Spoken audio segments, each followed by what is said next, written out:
Hello. નમસ્કાર sir. નમસ્કાર. રાજકોટ શહેર ભાજપ પ્રમુખ માધવભાઈ દવે બોલો છો? હા બોલો ને. સાહેબ, ચક્રવાત ન્યૂઝમાંથી હું બોલું છું. હા બોલો ને ભાઈ. તો સાહેબ, પ્રશ્ન મારે એ હતો હા.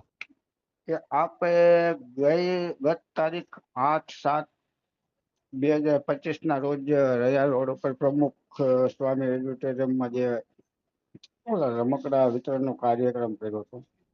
હા, રમકડા વિતરણનો કાર્યક્રમ હતો ને અમારો શિક્ષણ સમિતિનો. હા. હા, હવે તેમાં સાહેબ તમે રમકડાની કિંમત કઈક 41,35,000 રૂપિયાની દર્શાવેલી હતી. ઈ મને નથી ખબર, પણ હું બોલો ને. હા, તમે કયો ને, હું તપાસ કરી લઉં, હું પૂછી લઉં. હા, હવે વિભાગ અલગ હોય ને, એટલે અમે તો શું કાર્યક્રમ હોય એટલે ગયા હોય, હું ને મેયર શ્રી ને બધા. હા, એટલે એમાં છે ને, જે તે વખતે તમે જાહેરાત કરી ને ત્યારે 41,35,000 રૂપિયાના 365 આંગણવાડીના બાળકોને રમકડા વિતરણનો કાર્યક્રમ એવું તમે જાહેરાત કરી હતી.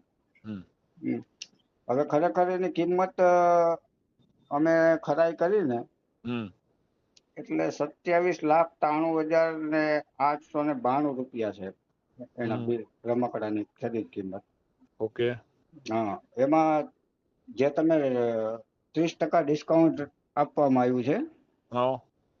એટલે ડિસ્કાઉન્ટ બાદ કરો અને કદાચ ડિસ્કાઉન્ટ સહિત તમે ખરીદ કરો ને તોય 40 લાખ રૂપિયા જ થાય છે. ઓકે. તો 41,35,000 રૂપિયાની તમે કઈ રીતે જાહેરાત કરી હતી? અને જો જાહેરાત કરી હોય તો ત્યારે ડિસ્કાઉન્ટ બાદ કરીને જે ખરેખર કિંમત ચૂકવી હોય હવે એની છે ને, જાહેરાત. આનો મારે તપાસ કરવી પડે, કેમ કે આ સીધું મારા ઓલામાં આવતું ન હોય. હું તો એઝ એ શહેર પ્રમુખ કાર્યક્રમમાં ગયો અને મેયર શ્રી મારી ભેગા હતા, એટલે હું તપાસ કરી લઉં આ શિક્ષણ સમિતિ હેઠળ આવે છે કે કોર્પોરેશન હેઠળ આવે છે કે આંગણવાડીનું એક ડિપાર્ટમેન્ટ છે, ICDS કે એવું કંઈક.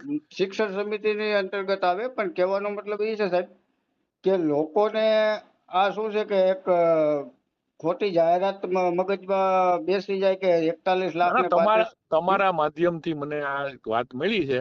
હું હમણાં શિક્ષણ સમિતિના અમારા ચેરમેન છે એની હારે વાત કરી લઉં, અને આ આંગણવાડીનું જે સંભાળે છે ને એનું એને પૂછી લઉં કોણ સંભાળે છે. એટલે બરાબર, તમે કહેતા હો તો રૂબરૂ તમને મળી શકું છું. મારી પાસે મને મારી વાત સાંભળો, હું કાલે છે ને, હું કાલે જાઉં છું, બેઠક છે અમારી ગાંધીનગર, એટલે કાલે નથી. તમારે મળવું હોય ને આ બાબત, તો વિક્રમભાઈ આપણા ચેરમેન છે ને, એને આપ મળી લ્યો. હું એને કહી દઉં છું કે તમે આવશો.